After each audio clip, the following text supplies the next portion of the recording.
ముఖ్యమైన ప్రసంగానికి మేము వచ్చాం. మరి మనందరి మధ్యలో మనందరికీ కూడా మాకు కూడా ఆత్మీయ తండ్రి లాంటి వారు పెద్దలు, ఘనమైన సేవకులు మరి కేజీ రవయ్య గారిని వాక్యోపదేశం కొరకు మనమందరము చప్పట్లు కొడుతూ స్వాగతిస్తాం.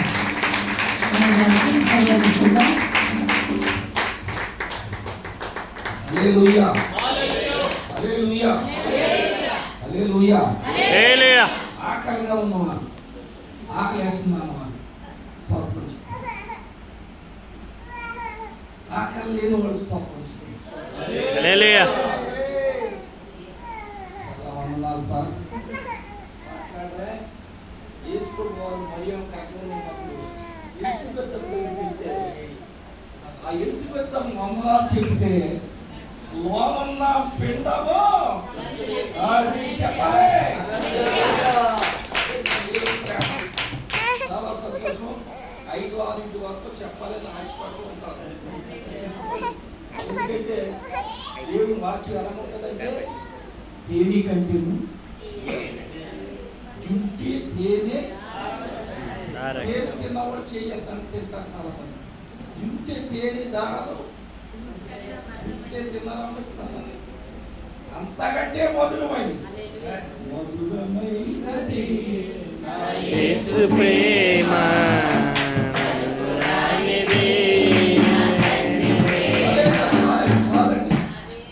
ఎంత మధురం అంటే సాక్షి చెప్పాలంటే గొప్ప సాక్షి. నేను బ్యాంకులో పనిచేసినప్పుడు ముఖ్యోకి రాజమండ్రి వచ్చి రాజమండ్రి చమలపల్లి తన ముఖ్యోకి రాత్రి ఎక్కడున్నా సరే, కానీ దేవుని కృప వల్ల నేను చాలా కష్టాలు పడ్డాను. భవిష్యత్తు ఒకసారి వచ్చినప్పుడు సాక్ష్యం చెప్తారు. అద్భుతం. ఎప్పుడు 5 రూపాయలు చూడలేదు, అమ్మాయి ఎక్కడో చూడ తెలియదు. అటువంటి దేవుడు నన్ను 27 అంతస్తులు గల పట్టణంలో డబ్బు బుద్ధి ఆఫీస్లో ఉద్యోగం ఇచ్చాడు. 40 సంవత్సరాలు పగలంతా ఉద్యోగం, రాత్రి అంతా సువార్త. బొంబాయిలో 3 తెలుగు సంఘాలు ఉంది అప్పుడు. ఇప్పుడు 133 సంఘాలు అయ్యాయి. అటువంటిప్పుడు ఒకసారి 31 వచ్చినప్పుడు 1వ తారీఖుకి సర్వీస్కి హైదరాబాద్ ఇన్స్పెక్షన్కి వచ్చాము. సరిగ్గా 1వ తారీఖు రావాలి తిరిగి. అయితే నేను రాజమండ్రి నుంచి వచ్చి పరుగు వచ్చిన ట్రైన్ కదిలే ట్రైన్ ఎక్కాను. ఎక్కేటప్పుడు పెట్టి కాడ ఇసిరేసాను. వెనకాల నుంచి పట్టుకున్నాను కిటికీ పట్టుకునేటప్పుడు కాలు జారిపోయేటప్పుడు ఈ పట్టాలకి చక్రాలకి మధ్యన ఇరికిపోయాను నేను. కొవ్వూరు వచ్చినప్పుడు మనిషి చనిపోయేది, కొవ్వూరు వచ్చినప్పుడు స్ట్రెచర్ తెచ్చేవాడు. స్ట్రెచర్ అంటే తెలుస్తుంది, రైలు పట్టాలో తెలుస్తుంది. ఎవరైనా యాక్సిడెంట్ అయితే వెంటనే దాని మీద తీసుకెళ్తారు అంబులెన్స్. అక్కడ ఈ కొవ్వడు ఎలాగైతే జారిపోయాడో అయిపోయిందని కొవ్వూరు వచ్చినప్పుడు నెక్స్ట్ స్టేషన్ వచ్చేటప్పటికి అది వాళ్ళు స్ట్రెచర్ తెచ్చారు. మరి మీరు నమ్మండి నమ్మకపోండి, ఎలా దేవుడు కాపాడాడో. కొవ్వూరు నుంచి రాజమండ్రి ఈడ్చుకుంటా పోయాడు సార్ చక్రం. ఈడ్చుకుంటా పోతే అయ్యగారు చెప్తాను ఒక్క దెబ్బ కూడా తగలేదు సార్. ఎందుకంటే నేను దేవునికి అవసరమై ఉన్నానని ఆయన అనుకున్నాడు. కోవిడ్ వచ్చినప్పుడు ఎంతో మంది చనిపోయారు సార్. మనం బతుకున్నామంటే మన తాత ముత్తాలు చేసిన పుణ్యం కాలేదు కాదు సార్. దేవుడు నిన్ను కరుణించి నీ మీద దయ చూపి నీ ద్వారా ఆయన మహిమ పొందాలనే సదుద్దేశంతో నిన్ను ఆయన ఇక్కడ కూర్చుండబెట్టాడు. ఎంతో మంది ఉన్నారు. ఈ యొక్క ఏ ఊరేంటి సోమల సో తీసేసి ఆ పెడితే మా ఊరు వస్తారు. అది అక్కడ సో తీసేసి ఆ పెడితే మా అమలాపురం సోమలాపురం మిమ్మల్ని దేవుని సన్నిధిలో కూర్చోబెట్టాడంటే ఏదో ఉద్దేశం ఉంది. ఏంటో మీకు తెలుస్తుంది, నాకు తెలియదు. ఏదో ఉద్దేశం ఉంది. 650 కిలోమీటర్లు రాజమండ్రి నుంచి బళ్ళారి, 650 కిలోమీటర్లు. 2 అంగుళాల పట్టాల నుంచి రైలు వస్తుంది. ఒకవేళ ఏమైనా యాక్సిడెంట్ అయితే ఏమైపోతాం సార్. కానీ దేవుడు యాక్సిడెంట్ జరగనివ్వడు. ఎందుకంటే నీకు నీ దేవునికి కావాలి. చాలా మనం చిన్నసారి నేను చేద్దాం అంటాడు. ఉదాహరణ చెప్పిన పెన్న చిన్నదే, 5 కోట్లు చెక్కి సంతకానికి ఉపయోగపడుతుంది. చిన్న బాల్ పెన్నే నువ్వు సంతకం చేతే కానీ నీకు 5 కోట్లు కావాలి. నిజమంటే మనం చిన్నవాళ్ళు అనుకుంటాం, కానీ దేవుడు నా పట్ల ఏదో ఉద్దేశం ఉంది. నేను తొందరగా ముగిస్తాను. వేద పాటలు చదివి సాయంత్రాన్ని సిద్ధపడండి. ఎందుకంటే ఆఖరం పూట బాగా చెప్పు, ఎందుకంటే అలసిపోయారు. ఇప్పుడు మన క్లాసులో 45 నిమిషాలే, స్కూల్ పీరియడ్స్ అంటే 45. ఎందుకు ఎక్కువ ఎట్లంటే 40 తర్వాత మైండ్ అటెన్షన్ డైవర్ట్ అవుతుంది అని అనుకుంటారు. అనుగురించి మనం బాధపడడం నాకు ఇష్టం లేదు. చాలా సాక్ష్యాలు ఉన్నాయి. అలాగే కాదు, యేసు 17వ సంవత్సరాన్ని యేసు ప్రభు పాదాలు పట్టుకున్నాను సార్. 5వ సంవత్సరం మా అమ్మ చదివించి హై స్కూల్లో హాస్టల్ అయితే ఈ యొక్క బర్రెలు గొర్రెలు దగ్గర ఈ కళ్ళు గట్ట అలవాటు చేసుకుని బడి మానేది మా అమ్మందే. నువ్వు ఎలా బడి చదవట్లేదు, నా చిన్నతనం 5వ సంవత్సరం వయసులోనే నా తండ్రి చచ్చిపోయాడు. హాస్పిటల్కి మా నాన్న శవం వస్తే బండి మీద నేను ఆయన సవాళ్ళకి ఎదురెళ్తున్నాను అక్కడ వాళ్ళు చెప్తారు. అటువంటి భయం ఆలయం అంటే దేవుని బడి.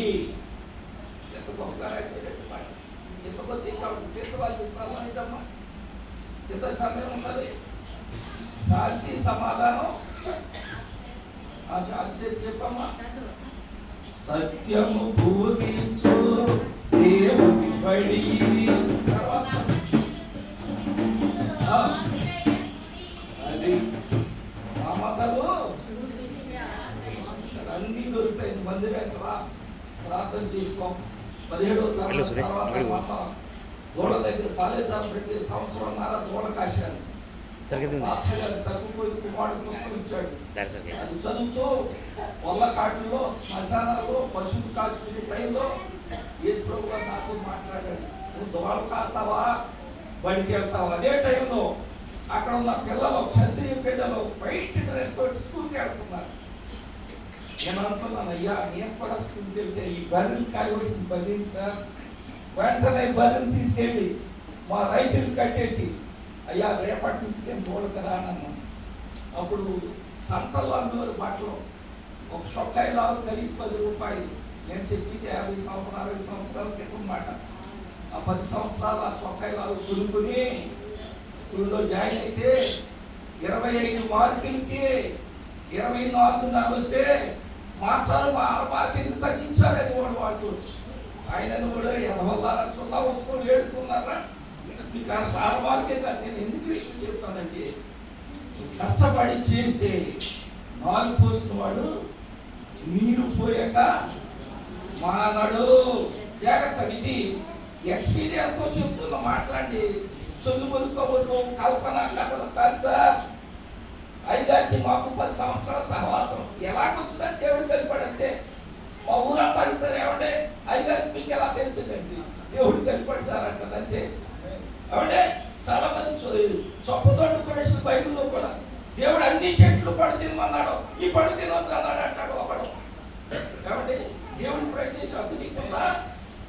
దేవుని ఇష్టం. ఆకాశంలో నిరాకారంలో ఉన్న దాంట్లో సూర్యుడు, దేవుడు భూమిని ఆకాశాన్ని సృష్టించాడు. అది ఆయన ఇష్టంలో, ఆయన వ్యక్తిగత దేవుడు, ఆయనకి అసాధ్యమైంది. అప్పుడు వెంటనే స్టడీ చేసి మరలా ఇంజనీరింగ్ చదివి వరకు కూడా వెనక్కి చూడలేదు సార్. నేను ఏమంటానంటే, there is no substitute for hard work అన్నది ఇంగ్లీష్లో. there is no substitute for hard work అంటే కష్టే ఫలి. కష్టపడు, 10 రాళ్ళు వేస్తే ఏదో రాయి తగ్గుతారమ్మా. నీకు ఉద్యోగం లేదని అప్లికేషన్ పెట్టు, ఏదో ఉద్యోగం దేవుడు ఇస్తాడు. మన దేవుడు మౌనముగా ఉండే దేవుడు కాడు. ప్రార్థన ఆలకించువాడు సర్వ శరీరము, ప్రార్థన ఆలకించువాడు సర్వ శరీరము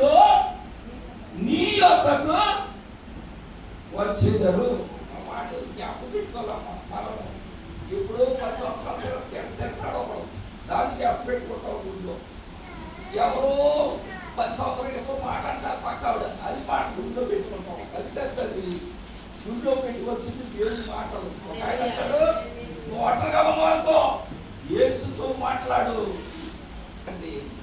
మీరు ఎప్పుడన్నా చూడండి, మన బసవరాజు గారు పౌరు గారు వచ్చేసారు మీటింగ్. వాళ్ళు ఇద్దరు వచ్చిన తర్వాత ఎవరి గురించో మాట్లాడతారని అనుకునేవాడు నేను. వాళ్ళు ఎప్పుడు లేచి తెల్లవారు చేసి మోకాళ్ళని ప్రార్థన చేసేవాడు. నేను ఏమంటానంటే, ఎవరి గురించో మనకెందుకు సార్, మన ఎత్తు మీద బోర్డు భారం ఉంది, ఈ మటుకు చూసుకో, ఇతరులు కూడా మనకెందుకు సార్, నీ పరిస్థితి ఏంటో నీవు ఆలోచించుకో.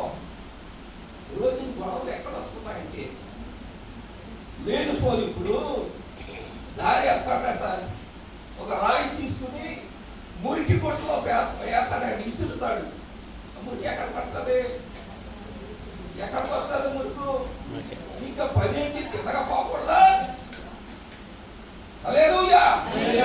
అటువంటి భయంకరమైన సమయంలో ఆ తప్పిపోయిన కుమారుడిని పుస్తకిస్తే, చిన్న కుమారుడు వెళ్ళి తండ్రిని విడిచి దూరంగా వెళ్ళి దుర్వ్యాపారం అన్న తనకున్నదంతా పాటు చేసుకుని జీవితాన్ని మరి దుస్థితికి తెచ్చి వెళ్ళినప్పుడు తండ్రిని గుర్తు చేసుకున్నాడు. అదే పశ్చాత్తాపం, అదే మారు మనస్సు. హల్లెలూయా. తండ్రి దగ్గరికి వచ్చినప్పుడు తండ్రి ఎంతో ప్రేమతో తండ్రి ఆయనను చేర్చుకునేను. హల్లెలూయా.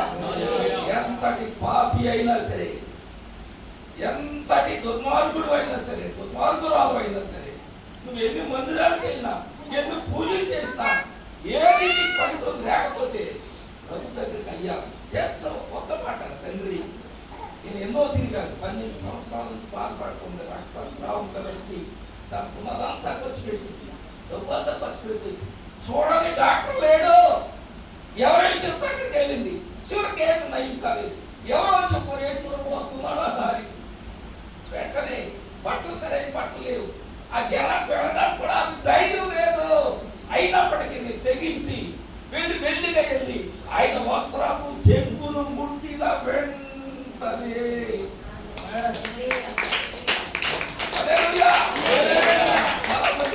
యేసుప్రభు నాకు జబ్బు వచ్చి బాగు చేయి అంటాడు. మన ప్రభుత్వం వచ్చిన వారు చూడతాన్ని రాకుండానే కాపాడతాడు. హల్లెలూయా. ఇది మరి ఈ ఏరియాకి వచ్చారో తెలియదు, కానీ మా ఏరియాలో ఒక ఆయన ముంగండ, ఆయన పేరు ముంగండ తాతారా లేదు ఆయన పేరు. ఆయన దేవుడు బయలుపరచడం ఏంటంటే, ఈ భారతదేశం అంతా తిరిగి ఏసే రక్షకుడు, ఏసే కాపాడని మన బావుల మీద, ఎలక్ట్రిక్ స్తంభాల మీద రాసేవాడు ఆయన. మా ప్రాంతంలో అంతా రైతుల చోట అడుగుకెళ్ళాడు. అడుగుకెళ్ళిన తర్వాత నిశ్చలమైన ప్రదేశము ఆయన ఏం చేశారు తెలుసంటే, ఒక సర్కిల్ తీసుకుని సర్కిల్ మధ్యలో ప్రార్థన చేసుకున్న రాత్రి పడుకున్నాడు. ఎత్తుట తెచ్చి చూసేటప్పటికి అన్ని పుడులు, కాళ్ళు, తర్వాత శివాలు గుర్తులు ఉన్నాయి. ఎక్కడున్నాయి? ఆ గీత అవతలు ఉన్నాయి. గీతలోనికి రాలేదు. కానీ ఏంటంటే దేవుడు ఆయనను భద్రపరిచాడు. హల్లెలూయా. హల్లెలూయా. కాబట్టి నీకు దేవుని సన్నిధిలో యథార్థంగా జీవించినప్పుడు దేవుడు నిన్ను విడిచి పెట్టాడు. హల్లెలూయా. ఇప్పుడు 5,000 మంది సేవకుల్ని ఏర్పాటు చేశారు. సేవ అంటే దేవుని యొక్క సంకల్పము. అమెరికన్ ప్రెసిడెంట్ గారు బిల్లీ గ్రహాం గారు మంచి స్వార్థం అని చెప్పినప్పుడు అమెరికా ప్రజల్లో ఉద్దేశం ఉంటుంది, ఏమంటే వీరుగా అమెరికా ప్రెసిడెంట్ అయి ఉంటే నిజంగా అందరూ ఓట్లేసి ప్రెసిడెంట్ అవుతారు అని ఈ కొంతమంది సేవకులు అందరూ కలిసి మెసేజ్ పంపారు బిల్లీ గ్రహాం. ఏమని? అయ్యా, మీరు ఈసారి ఎలక్షన్లో పోటీ చేయండి, మేమందరూ మీకు ఓటు వేస్తామంటే బిల్లీ గ్రహాం ఏమన్నా తెలుసా? అమ్మా ఏమన్నా తెలుసా? నేను ఆల్రెడీ ఒక స్టెప్ పైకి ఉన్నాను, ఎంతకి దిగడానికి నాకు ఇష్టము. అర్థం ఏంటంటే అన్నిటికంటే ఉత్తమమైనది దేవుని సేవ. ఐఏఎస్ అయినా ఐపీఎస్ అయినా 60 సంవత్సరాలు దాటిన తర్వాత టేబుల్ మీద లెక్క ఉంటుంది, ఈ సర్వీసింగ్ థ్యాంక్ యూ, ఇదిగో నీకు వచ్చి ప్రావిడెంట్ ఫండ్, నీకు వచ్చి డబ్బులు తీసుకోండి, రిటైర్మెంట్. కానీ దేవునిలో రిటైర్మెంట్ లేదు సార్. కాబట్టి ప్రభుత్వం ప్రియులారా, మీకు హెచ్చరిక ఏంటంటే దేవుడు మిమ్మల్ని ఎన్నుకున్నాడో దేవునికి ఇష్టలుగా జీవించండి, దేవునికి మహిమనకరంగా జీవించండి. అయ్యగారు ఎంత లిబరేషన్ ఇచ్చారంటే కొన్ని కొన్ని సంఘాల్లో స్త్రీలు కాదు కదా, అయ్యోళ్ళు ఎవరు వచ్చినారు. బొంబాయిలో ఉన్న ఒక ఆయన వచ్చాడు, గోదరాజ్ చర్చి రాజమండ్రి నుంచి. మా సంఘంలో బొంబాయిలో తెలుగు సంఘం ఉంది. అక్కడ నేను వారికి అవకాశం ఇస్తే వెళ్తాడుతూ అయ్యగారు మీరు వచ్చిన తర్వాత ఏమంటే మీరు వస్తే బొంబాయి, రాజమండ్రి వస్తే మీరు మా చర్చిలో రండి అని చెప్పి ఏదో పని మీద రాజమండ్రి వెళ్ళి వెళ్తే ఆయన కలుసుకుని హలో బ్రదర్ అన్నాడు. అంతే. ఇంకా పిలుస్తాడు స్టేజ్ మీద ప్రార్థన కన్నా అనుకున్నాను. అన్ని అయిపోయిన తర్వాత సంతా చేసి వచ్చినప్పుడు అయ్యా మా సంఘంలో 3 వారాల ముందే మేము తయారవుతాం సార్, టైం టేబుల్ తయారవుతాయి సార్. ఎందుకు మాట చెప్పానంటే అయ్యగారు మీకు పూర్తి స్వేచ్ఛనిచ్చారు. మీరు సేవ చేయడానికి దేవుడు అవకాశం కలుగు చేశాడు అయ్యగారి ద్వారానే. ప్రభుత్వం ప్రియులారా, మరి ఇప్పుడు ఎంతమంది అయితే సేవా సమర్పణకు వచ్చారో వారందరికీ కూడా దైవ బలము, దేవుని శక్తిని పొంది కొన్ని ఆత్మలనైన ఒక ఆయన అంటాడు, ఎంత గొప్పగా ప్రసంగం చేసినా, మరి ఎంత ప్రవక్తగా జీవించినా ఆత్మలను దాకా చేర్చకపోతే అది వ్యర్థం అని చెప్తున్నాను. కాబట్టి మనం ప్రయాసకు తగిన ప్రతిఫలము దేవుడు మనకి ఇస్తాడంటే మరి. అందుకని సోమవార సామెతలో దేవుడు చెప్తాడు, సోమవారే సీఎంల యొద్దకు వెళ్ళి ఏం తెచ్చుకోమన్నారమ్మా అంటే అర్థం మనకి బుద్ధి అది నిజమంటే ఎలా ఉంటాయంటే సైకిల్ చేతిగా ఉంటుంది. పూర్వకాలంలో ఈ స్కూలు ఇంజక్షన్ తింటారు, వాము కషాయం కాసి జ్వరం తగ్గాలండి. ఇంకోటి ఏంటంటే మా వయసులో లేవనుకోండి, పిల్లలు వచ్చిన తర్వాత అలవాటు సూది కాల్చి పూర్వకాలంలో ఉన్నాయండి. వాము కషాయం జ్వరం వచ్చినోడికి ఇష్టం ఉన్నా లేకపోయినా తాగాలి, జ్వరం తగ్గాలంటే తాగాలి. కాబట్టి సత్యంగా జీవించాలంటే కొన్ని చేదు అనుభవం మనం ఎదుర్కోవచ్చు. వాళ్ళు జాలి దేవుడు కాపాడాడు, దేవుడు స్తోత్రాలు వాళ్ళుకోవే. నేను ఎందుకు విషయాలు చెప్తున్నానంటే సేవ అంటే చావు. మన జ్ఞాపకం చేసుకోండి, రాసుకోవడం కావచ్చు. సేవ అంటే చెప్పండి అమ్మా, చావు. చెప్పండి బసవరాజు, చావు అంట. సేవ అంటే చావు. అయినా మన దేవుడు గొప్ప దేవుడు. హల్లెలూయా.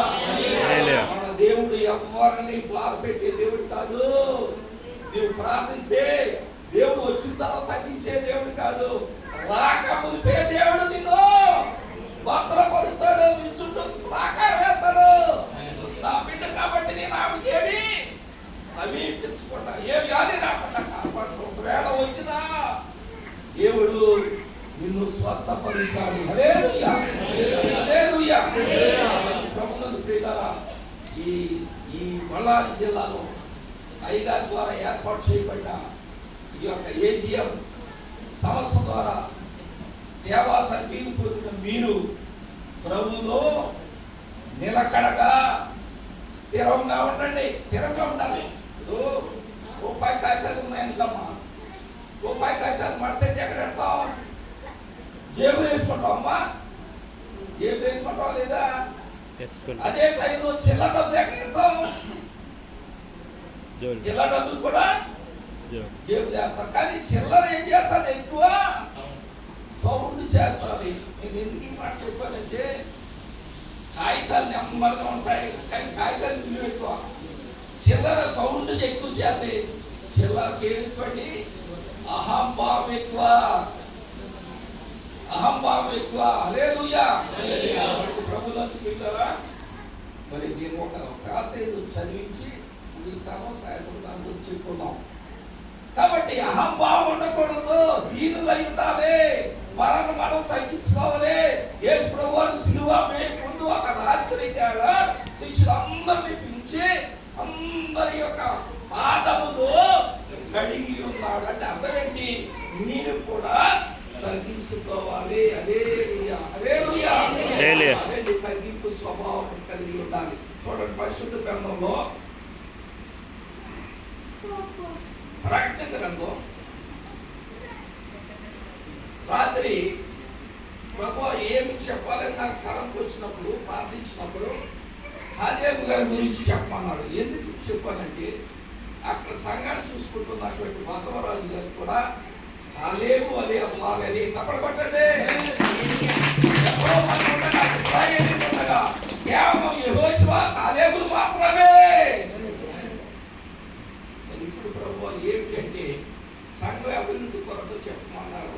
సాయంత్రం వచ్చి కొద్ది నేను బోధిస్తాను.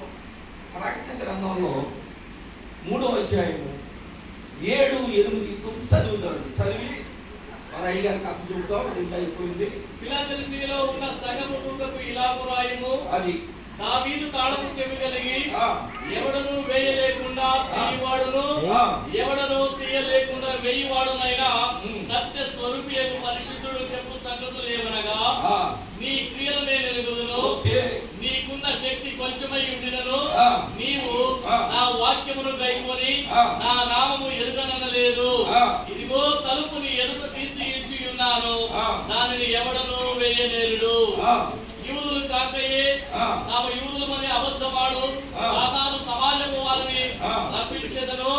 వారు వచ్చి నీ పాదముల ఎదుట పడి నమస్కారము చేసి, ఇదిగో నేను నిన్ను ప్రేమించుతునని తెలుసుకొనున్నట్లు చేసేదను. చాలండి, స్తోత్రములు. హల్లెలూయా. సంఘము కొరకు పద్మశ్రీలో ఉన్న యోహాను గారు అయ్యగా చెప్పారు కదా. తర్వాత రాకపోతే పోతే పేతురు దగ్గరికి వచ్చినప్పుడు పేతురుని పట్టుకున్నారు. కానీ అది ఏ రోజు అండి? అది పస్కా పండుగ వచ్చింది. పస్కా పండుగ వచ్చినప్పుడు పేతురుని ఏం చేశారు సార్? సంఘం మౌనంగా ఉందమ్మా. సంఘం గురించి చెప్తాం. సంఘాభివృద్ధి కావాలి. ప్రార్థించాలి. ప్రతి యేసయ్యలో ఓ సంఘమా హల్లెలూయా. మొట్టమొదటిగా దేవుడు గొర్రెపిల్లలాగా వచ్చాడు. కాబట్టి సంఘం సిద్ధపడాలి. ఈ యొక్క పేదలు పడిచిందంత లాభం లేకుండా పాడు చేసుకున్నప్పుడు ఆమె ఏమొచ్చిందండి? అత్యాసక్తి అంటే బలమైన కోరిక. కాబట్టి సంఘం ఎలా ప్రార్థన చేసిందమ్మా? అమ్మా, సంఘం ఎలా ప్రార్థన చేసింది? ఎవరి కోరికలు చెప్పండి. పేతురు చెప్పాడా? నేను శరసలకు వెళ్తాను ప్రార్థన చేయమని చెప్పాడా? సంఘం యొక్క బాధ్యత. ఈ కోటాలు ఎదురైతారన్నారు. ఏంటి మధ్యలో పెడతారని ఆడిలు అనుకుంటున్నారు అనుకోవచ్చు మీరు అని అడిగారండి. ఈ ఫోటో ఎందుకంటే సంఘ క్షేమాభివృద్ధి కొరకు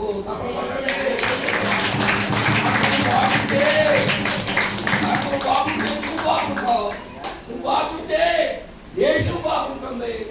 ఈ ఊరు సోమలాపురం బాగుంటుంది. సోమలాపురంలో ప్రతి విశ్వాసి బాగుంటాడు. కాబట్టి సంఘం ఎలా ఉంటుందండి? ప్రార్థించే సంఘం ఎలా ఉన్నాం? ప్రార్థించే సంఘంగా ఉన్నావాలి. అది సంఘ క్షేమాభివృద్ధి కొరకు మనం ఈ మీటింగ్లు లేకపోతే 650 కిలోమీటర్ల నుంచి మేము రావాల్సిన పనులు చాలా పనులు ఉన్నాయి. అయినప్పటికీ దేవుడు నడిపింపు ద్వారా ఇక్కడ రాగలిగాం. కాబట్టి పేతురు కొరకు అత్యాశక్తితో ప్రార్థన చేసింది సంఘము. అంతేకాదు కన్నీటితో చెప్పరా. కాబట్టి ఎంత గట్టి సమస్య అయినా మోకాళ్ళు కన్నీటి కాచు, కన్నీటి ప్రార్థన ఎప్పుడు కూడా వృధా కాదు. హల్లెలూయా, హల్లెలూయా. సంఘమంతా ప్రార్థన చేసింది. దేవుడు ఆ ప్రార్థనను ఏం చేశాడంటే ఏం చేశాడు? ఆలకించి దేవదూతలు చెప్పాడు, అయ్యా నా సేవకు కలర్ సెన్సార్లో ఉన్నాడు, ఇల్లు తీసుకున్నప్పుడు కదా ఉన్నట్లే. ఇస్రాయేలీలు కదా. ఎన్నో 400 బిస్కెట్ తాము, బిస్కెట్. పాటు పడుతున్నారండి. బానిసలుగా బాబు మరి దాసత్వంలో ఉన్నారు. బాబు మరి ఎవరు ప్రార్థన చేశారు? ఇశ్రాయేలీయులు కన్నీటితో ప్రార్థన బాబు చేస్తే బాబు ఆ ప్రార్థన ఎవరు ఆలకించారు? దేవుడు ఆలకించి ఎవరిని పంపాడు? పడతాను మోషేను పంపాడు. హల్లెలూయా. హల్లెలూయా.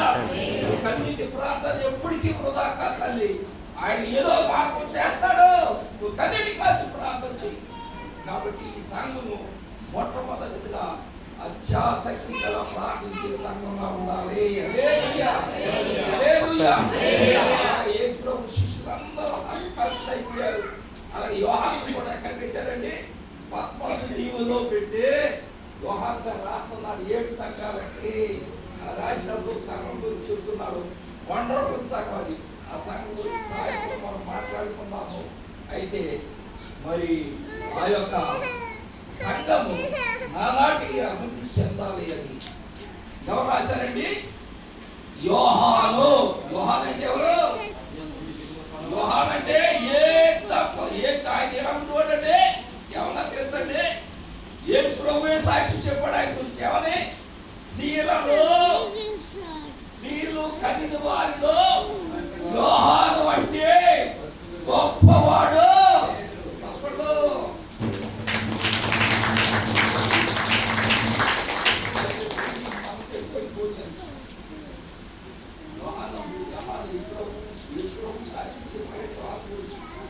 ఎవని? స్త్రీలో కనిన వారిలో యోహాను కంటే గొప్పవాడు. అయితే యోహాను యేసు ప్రభు గారి గురించి చెప్పాడు. ఆయన చెప్పుదా అమ్మా మర్చిపోయారా? అటువంటి గొప్పవాడి సారి యోహాను. అటువంటి యోహాను గారు పద్మస్ దీవులో కాలిపోతున్న నూనెలో ఉండి 7 సంఘాలకి లేఖలు రాశాడు. దాంట్లో లౌదైక సంఘం, ఆ సంఘ పరిస్థితి ఏంటో సాయంత్రం మనం జ్ఞాపకం చేసుకున్నాం. పెద్దల కడే రండి, ప్రార్థనా పూర్వకంగా రండి. ప్రభు మిమ్మల్ని బహుగా దీవించును గాక.